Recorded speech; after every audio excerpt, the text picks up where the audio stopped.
Hello and welcome to news reviews viewers. इस वक्त मेरे साथ हैं ऋषि किलम जी, जो कि स्पोक्स पर्सन और national secretary Nationalist Congress Party youth wing के लीडर हैं। आइए उनसे बात करते हैं। जम्मू कश्मीर यूटी के जो ताज़ा सूरत हाल बने हुए हैं उसके ऊपर चर्चा करते हैं। नई एजुकेशन पॉलिसी आई है उसके ऊपर बात करते हैं। सबसे बड़ी बात, जो सिलेबस में कुछ चेंजेस हो रही हैं उसके ऊपर बात करते हैं। सर, आपका हमारे चैनल में स्वागत है। बहुत बहुत शुक्रिया, बहुत बहुत शुक्रिया जी। सबसे पहला सवाल आपसे, रिसेंटली सिलेबस में काफ़ी चेंजेस हो रही हैं, जहां से एक मुगल एरा को जो है वो ख़त्म किया जा रहा है।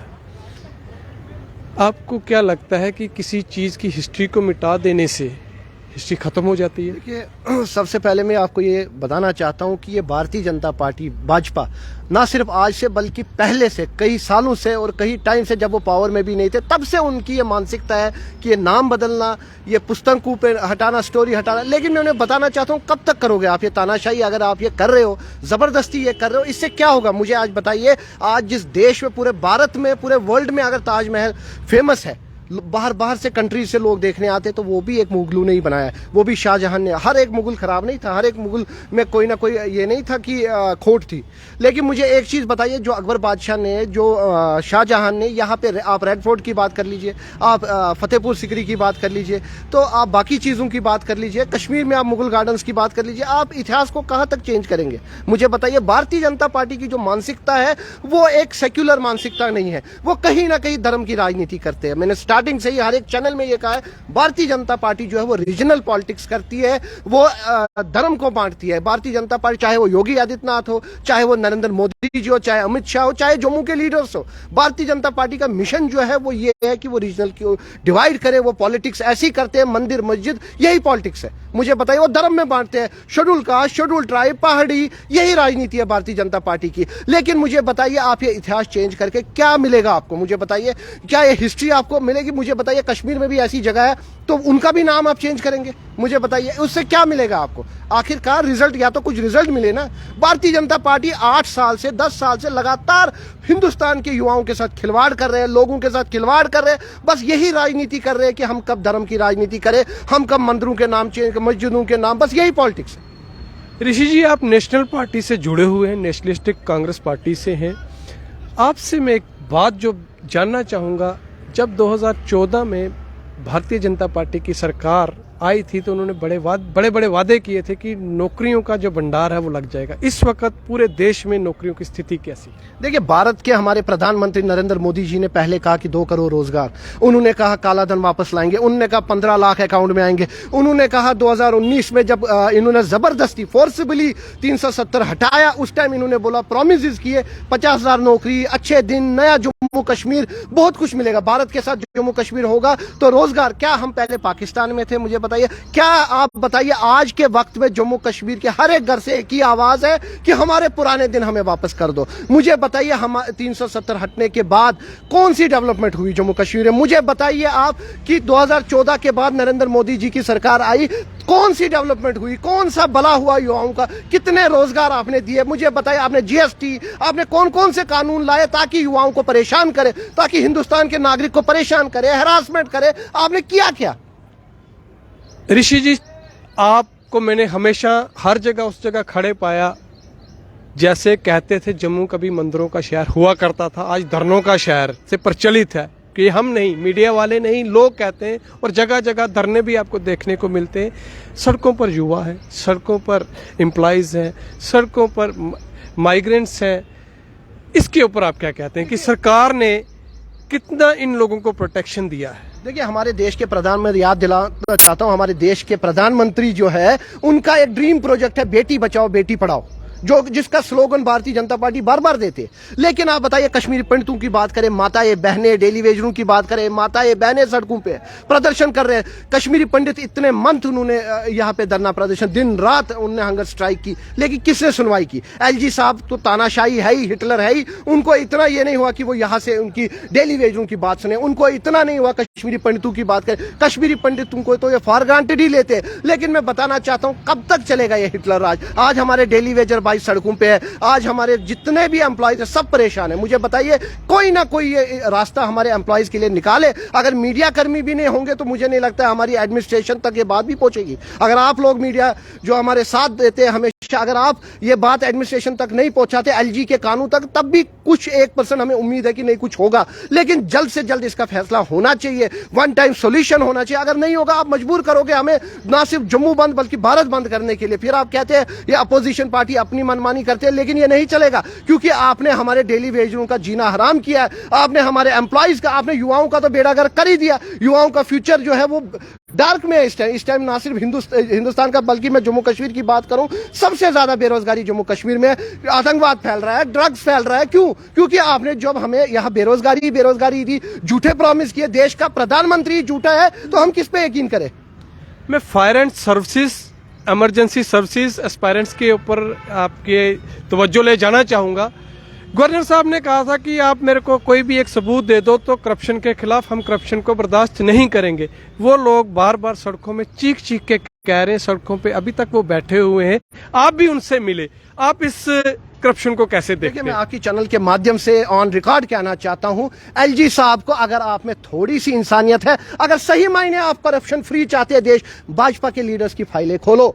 अगर आप सही मायने में इस देश के हक में है, इस जम्मू कश्मीर के हक में, भाजपा के कॉर्पोरेटर्स की फाइलें खोलो, भाजपा के 25 विधायकों की फाइलें खोलो। अगर उनने करप्शन नहीं किया होगा, मैं माफी मांगूंगा आपकी चैनल के माध्यम से सबकी। आप उनके 2014 का रिकॉर्ड देखिए, उनके पास प्रॉपर्टी एसेट क्या था और आज की डेट में उनके पास प्रॉपर्टी एसेट क्या है, आप चेक करिए। एलजी साहब क्यों खामोश है? एलजी साहब क्यों, जब इधर दिनेश्वर जी आए थे, जब इधर से इंटेलेक्चुअल आए थे, मैंने उस टाइम भी उनको कहा, मैंने कहा भारतीय जनता पार्टी के लीडर अपोजिशन की भी चेक करिए, भाजपा की भी करिए। आप जब भी आपको कहते हैं भाजपा के लीडर्स की फाइल चेक करो, आप चुप हो जाते हो, या तो पीएसए लगा देते हो या अंदर कर देते हो, क्योंकि यहाँ डेमोक्रेसी का मर्डर हो रहा है। जो कोई भी उंगली उठाता है भाजपा के खिलाफ उसको अंदर कर देते हैं, या पीएसए लगा देते हैं, या कोई दफा लगा के अंदर कर देते हैं, या तो उसका पता ही नहीं लगता है कि वो है भी कहा। तो ये नहीं चलेगा, डेमोक्रेसी है। हम कहते हैं भाजपा के लीडर्स का भी हिसाब हो, हम चाहते हैं मेयर साहब का भी हिसाब हो, जो पुराने मेयर थे, जो पुराने कॉर्पोरेटर्स थे, जो इस टाइम भी एट प्रेजेंट कॉर्पोरेटर एमएलए है भाजपा के, उनकी भी फाइलें खोलो। आपको दूध का दूध पानी का पानी होगा। आप सिर्फ भाजपा के पीछे पड़े, क्या दूसरी जो पार्टीज थे उनके लोग करप्ट नहीं थे? देखिए, मैंने अभी आपके सामने ऑन रिकॉर्ड कहा, मैंने कहा बाकियों की भी अपोजिशन की भी फाइल खोलिए ना। जो लीडर करप्ट है, जिस लीडर ने करप्शन की है, सबको सजा मिलनी चाहिए। जनता को भी पता लगना चाहिए कौन करप्ट है, किसने करप्शन किया है, किसने करप्शन नहीं किया। भाजपा के जो महबूबा मुफ्ती के टाइम पे जो यहाँ पे एमपीज थे या एमएलए थे, उनकी फाइलें खोलो। मैंने पिछले इंटरव्यू में भी कहा महबूबा मुफ्ती की भी फाइल खोलो, आपको पता लगेगा महबूबा मुफ्ती में कितनी सच्चाई है। जो यहाँ ड्रामा करती है, यहाँ आके कि मंदिर जाके दिखाती है अपनी सियासत, उसकी भी फाइल खोलो, आपको पता लगेगा। मुफ्ती फैमिली की फाइलें खोलो, सब दिखाई देगा। ऋषि जी, पिछले दिनों 8 जनवरी 2023 को एक ऑर्डर निकलता है जिसके ऊपर रिट्रीव ड्राइव जो है एनक्रोचमेंट के अगेंस्ट शुरू होती है। ये काफ़ी चर्चा में रही, काफ़ी लोगों की ज़मीनें जो उन्होंने कब्जा की हुई थी उसको सरकार ने रिट्रीव भी किया, और इसमें आपने देखा कि LG हेक्टर की एक बिल्डिंग जो है वह तोड़ी भी गई। लोगों ने में इसमें लोगों के ऊपर इसका मिला जुला असर रहा। कुछ लोगों ने सरकार का साथ दिया और आज भी लोग कुछ सरकार का साथ दे रहे हैं, लेकिन कहीं ना कहीं ये जब रिट्रीव ड्राइव रोकी गई, वहीं ऐसा तो नहीं था कि जब भाजपा के लीडर्स का नाम सामने आया या कुछ बड़े बिजनेसमैन का नाम सामने आया तो इसको रोक दिया गया। सबसे पहले जब इनने गरीबों की जो झोंपड़पट्टियां, जो गरीबों का छोटा आशियाना जो थे वो तोड़े, इन्होंने बठंडी जाके जो इन्होंने ये किया स्कैंडल, जो भी बठंडी जाके इनने तोड़फोड़ की, सबसे पहले मुझे बताइए पूरे जम्मू कश्मीर में सबसे पहले भाजपा को बठंडी ही मिला, LG साहब को सिर्फ बठंडी ही मिला। और बाद में जब इनने देखा कि ये फेलियर हो रहा है हमारे लिए, क्योंकि लोग मांग कर रहे हैं कि लीडरों के भी घर तोड़े जाए, तो ये काम के इनने ऑर्डर वापस ले लिया। इनने कहा नहीं जी फिलहाल रोको, क्योंकि इन्होंने देखा आधे से ज्यादा उसमें भाजपा के लीडर्स भी है। मुझे आप एक चीज बताइए, आज जो government accommodation, government quarters, government बंगले जो भाजपा के लीडर्स गांधीनगर में बैठ के कब्जा करके बैठे हैं, मुझे बताइए वो किसकी प्रॉपर्टी है? आप गरीबों के झोंपड़े तो तोड़ रहे हो, लेकिन भाजपा के लीडर से घर खाली नहीं करवा रहे हो। मुझे बताइए इतना क्या मेहरबानी है? किसी को Z+ कैटेगरी दी जा रही है, किसी को कुछ ही दे रहा है, किसी को गवर्नमेंट बंगले दे रहे हैं। जो भाजपा की बी टीमें हैं उनकी सुरक्षा है, उनके लिए सब कुछ है, लेकिन जो अपोजिशन है, अपोजिशन सोशल एक्टिविस्ट हो, अपोजिशन लीडर हो, उनकी कोई सुनवाई नहीं है। और घर तोड़े जा रहे हैं सिर्फ गरीबों के, ना सिर्फ किसी ब्यूरोक्रेट्स के, ना सिर्फ किसी लीडर के, सिर्फ गरीबों को। मैं बात करना चाहूंगा, आपने कहा कि Z+ सिक्योरिटी दी जा रही है। रिसेंटली अपनी पार्टी के लीडर्स बुखारी साहब को Z+ कोटी मिली, लाल सिंह का बंगला खाली करवा दिया गया।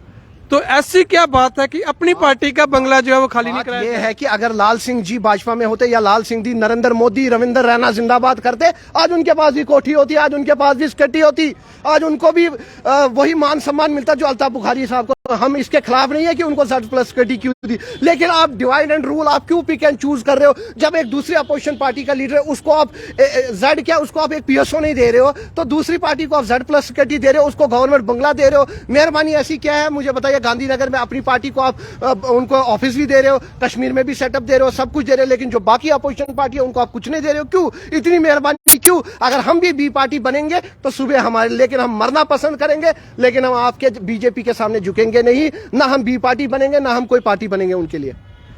ऋषि जी, इस वक्त जम्मू और कश्मीर को, जम्मू और श्रीनगर खासकर इन दोनों जगहों को स्मार्ट सिटी का जो काम है, स्मार्ट सिटी का दर्जा भी मिला, स्मार्ट सिटी का काम भी जो है वो चल रहा है। अब कितने मुतमियन है इन दोनों जगहों पर स्मार्ट सिटी को लेकर? टोटली फेलियर है। किस बात की स्मार्ट सिटी कह रहे हैं आप? मुझे बताइए, आप फुटपाथ की हालत देखिए, लाखों रुपया फुटपाथ पे लग रहा है, लेकिन फुटपाथ की कंडीशन देखिए, आप वहां देखिए चलने के लायक नहीं है। आप बोल रहे हैं हमने यहाँ 50 लाख लगा दिया, 1 करोड़ लगा दिया, क्या किया इन जुबल चौक में थोड़ा बहुत उन्होंने वो बना दिया, बस ये है स्मार्ट सिटी। आप कश्मीर की कंडीशन देखिए, इंटरनल आप देखिए, लोग भूखमरी से मर रहे हैं, अनएम्प्लॉयमेंट बढ़ रही है, लोग ड्रग्स की तरफ जा रहे हैं, लोग आतंकवाद की तरफ जा रहे हैं, युवा की हालत देखिए, युवाओं के पास कुछ भी नहीं है, शाम का खाना नहीं है, और आप बात करते हो स्मार्ट सिटी की। स्मार्ट सिटी से पहले आप हमें रोजगार तो दो, पहले जम्मू कश्मीर के जो युवा बेरोजगार है उनको रोजगार तो दो, डेली वेजेस के मुद्दे हल करो, तब स्मार्ट सिटी की बात करेंगे। ठीक है, स्मार्ट सिटी होना चाहिए, लेकिन प्रॉपर वे में। जो पहले मेयर साहब आए थे उन्होंने स्मार्ट सिटी के बड़े बड़े दावे किए, जरा उनकी भी एक फाइल खोली जाए कि मेयर साहब ने जो पैसा आया वो कहां लगाया,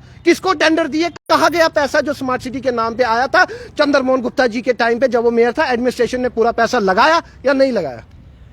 आखिर में आपसे सवाल पूछता हूँ, आपने टेंडरिंग के ऊपर बात की, पैसे के ऊपर बात की, पैसा कहाँ गया इसका कोई हिसाब किताब नहीं दे रहा।